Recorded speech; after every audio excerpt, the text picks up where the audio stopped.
రా తల్లి, నిన్ను నీ స్వామి వద్దకు చేరుస్తాను. వద్దు నాయన, నా స్వామి వచ్చి నన్ను చెరవదీసించారు. ఇది నా స్వామికి క్షణముకు యుగముగా గడుపుతూ వారి రాకకై వేచి ఉన్నానని చెప్పు. అలాగే తల్లి.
సార్వభౌమ, మీకు అత్యంత ప్రియమైన అశోకవనాన్ని నిర్మూలన చేసిన ఈ వానర హతకుణ్ణి బంధించి తెచ్చాను.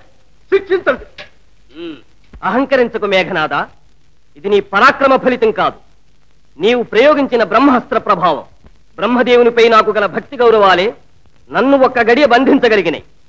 గడువు దాటిపోయింది కనుక ఈ బంధనాలు ఇక నన్నేమీ చేయలేవు. కోతికి ఇంతకంట కావరమా? వీడిని చిత్రాలు చేయండి. ఆగండి అన్నయ్య, ఇతడు రామదూత. దూతపై ఆగ్రహించడం రాజనీతి కాదు. అతని సందేశాన్ని ఆలకించి కర్తవ్యం నిర్ణయించండి. ఆ నరునికి బంటూ ఈ వానరుడా? ఈ కోతికి దూత గౌరవం సభా మర్యాద కూడా నా విభీషణ.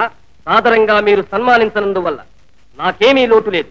మీ సభలో అర్హమైన ఆసనాన్ని నేను అర్చుకుంటాను.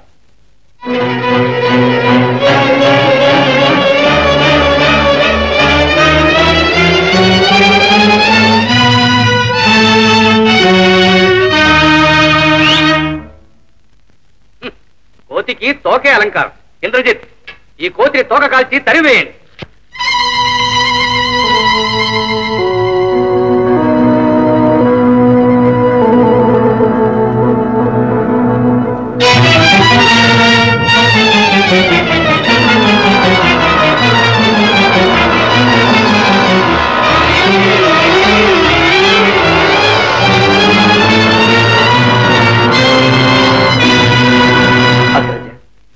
ఇకనైనా మీ మనస్సు మార్చుకోండి.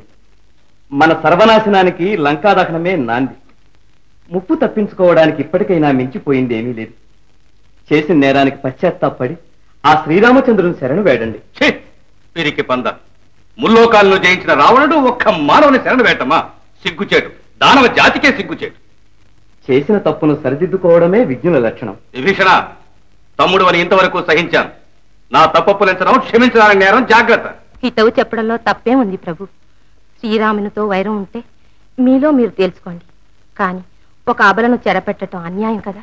దేవి, అన్యుల చేత హితవు చెప్పించుకునే అసమర్థుడు కాడి లంకేశ్వరుడు. ఆ రాముని పరాక్రమం పరీక్షించడానికే సీతను చెరబట్టాను. వీరుడైతే నాతో యుద్ధానికి తలబడతాడు, వీరువైతే శరణు తెచ్చి సీత విడిపించుకుంటాడు. దైవాంశ సంభూతుడైన రాముడు శరణ కోరాలని ఆశించడం న్యాయమేనా? రాముని పరాక్రమం లోక విదితం. అట్టి శ్రీరామునితో వైరం ఒక లంకాపురికే కాదు, దానవ జాతికే వినాశకరం. ఏమిటి అమంగళం? మీరందరూ ఉన్మత్తులవుతున్నారు. ఉన్మాదం కాదు ప్రభు, ఆవేదన. ఆవేశం తగ్గించుకుని ఆలోచిస్తే మీకు అర్థం కాంది ఏమీ లేదు. మా ప్రార్థన మన్నించి సీతాదేవిని శ్రీరామునికి అప్పగించండి. అబలల ఆదేశానికి తల ఒగ్గే అవ్వేకురుకారి దైత్యులు. ఆదేశించటం లేదు ప్రభు, అభ్యర్థిస్తున్నాను. ప్రభుక్షేమం, ప్రజాక్షేమం కోరే ఇంతగా ప్రార్థిస్తున్నాను. ప్రార్థించటం కాదు, రాముని బలపరాక్రమాలను వర్ణించి మమ్ము బెదరిస్తున్నాం. సమస్త శక్తి సంపన్నుడు, త్రైలోక్య విజేత అయిన రావణ సార్వభౌముని ముందు ఆ రాముడెంత?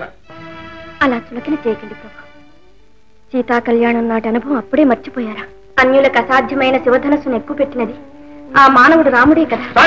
ప్రసంగం వినాశకాలే విపరీత బుద్ధి. దానవ వినాశనముకే ఈ సీతాపహరణం జరిగింది. కులద్రోహి, నిజంగా నువ్వు దానవుల క్షేమం కోరిన వాడవైతే మాతో నిలబడి వైరు ఎదిరించు. లేదా లంకాపురి వదిలి నీవు దేవుడిని భ్రమించి ఆ రామునికే పాదాకాంతులు ఒక పో. అగ్రజ, నా మాట వినండి. అవతార పురుషుడైన ఆ శ్రీరామచంద్రుని శరణు వేడండి. ఛీ!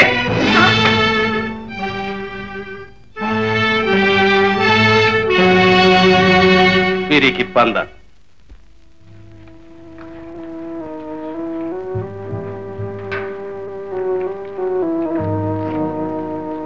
అమ్మ సీతాదేవి, భూజాత, నీవు సీతా స్వరూపంతో సాక్షాత్కరించిన శ్రీ మహాలక్ష్మివి. అజ్ఞానంతో మా వల్ల జరిగిన ఈ అపచారాన్ని మన్నించు తల్లి.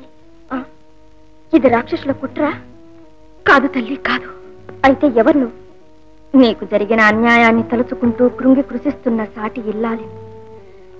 తెలియక ప్రతీకార దీక్షతో నిన్ను పట్టి తెచ్చిన లంకాధీశ్వరుని కోడలి. అమ్మా, నిన్నొకటి అర్థించడానికి వచ్చాను. ఏమిటమ్మా అది? ఈ చెర వదిలి మీ స్వామి వద్దకు వెంటనే వెళ్ళిపోండి. అన్ని ఏర్పాట్లు నేను చేస్తాను. ఈ నా ఒక్క కోరిక మన్నించు తల్లి. ఎందుకమ్మా నీకు ఈ అనురాగం? నీ కంట నీరు ఒలికితే ఈ లంకా సామ్రాజ్యానికి ముప్పు తల్లి. అందుకని ఈ సీమను వదిలి నీ స్వామిని చేరమని అర్థిస్తున్నాను. నీ సౌజన్యం, ఉపకారశీలం అనన్య సామాన్యం. కాని నా స్వామి ఈ చెర నుండి నన్ను విముక్తి చేయాలి. అంతవరకు నా మాట విని తల్లి. నీ స్వామి సర్వశక్తి సంపన్నుడు, ధర్మరక్షకుడు. నా స్వామి క్షేమం కోసం, లంకా సామ్రాజ్య క్షేమాతిశయాల కోసం సాటి ఇల్లాలి కోరిక నిరాకరించకు తల్లి. నీవు సురక్షితంగా సముద్ర తీరానికి చేరుకునే సన్నాహాలన్నీ నేను చేస్తాను. నీవు శ్రమ పడకు. నీ మందిరానికి వెళ్ళమ్మా. ఇక్కడ ఉండటం నీకు చాలా అపాయకరం. నాకే అపాయం వచ్చినా విచారం లేదు తల్లి. మా వంశం చల్లగా వర్తిల్లాలి. మా లంకా సామ్రాజ్యం సురక్షితంగా ఉండాలి. దానికోసం నేనే త్యాగమైనా చేస్తాను. నా మాట వినండి. రా తల్లి, నా వెంటనే. మన్నించండి ప్రభు. సాటి ఇల్లాలిని చెర నుండి విముక్తురాలిని చేస్తున్నాను. మా బందీని తప్పించడానికి ప్రయత్నిస్తున్నావుగా, అది రాజద్రోహం అని తెలియదా నీకు? రాజ్యానికి, రాజుకు నేనే ద్రోహం తలపెట్టలేదు. లంకా సామ్రాజ్యం సర్వనాశనం కాకుండా సంరక్షించాలని నా పతి క్షేమం, మీ క్షేమం కోరే ఈ ప్రయత్నం చేస్తున్నాను. ఇది రాజద్రోహం ఎలా అవుతుంది ప్రభు? చాలించు నీ అధిక ప్రసంగం. ఓడలివని ఇంతసేపు ఉపేక్షించాను. ఇక మీదట ఇటువంటి నీచ ప్రయత్నం చేయరని ప్రమాణం చేయి. మహారాజుగానే ఆజ్ఞాపిస్తున్నాను. క్షమించండి ప్రభు. పతి క్షేమం, ప్రజల క్షేమం రాజాజ్ఞ కన్నా ముఖ్యం. దురహంకారి సైనికులారా, బంధించండి.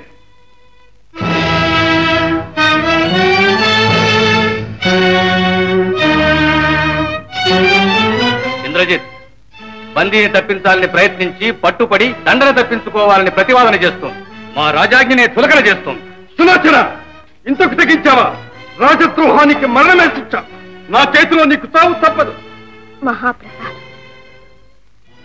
పతి చేతిలో మరణించడం కన్నా సతికి వేరే భాగ్యం లేదు.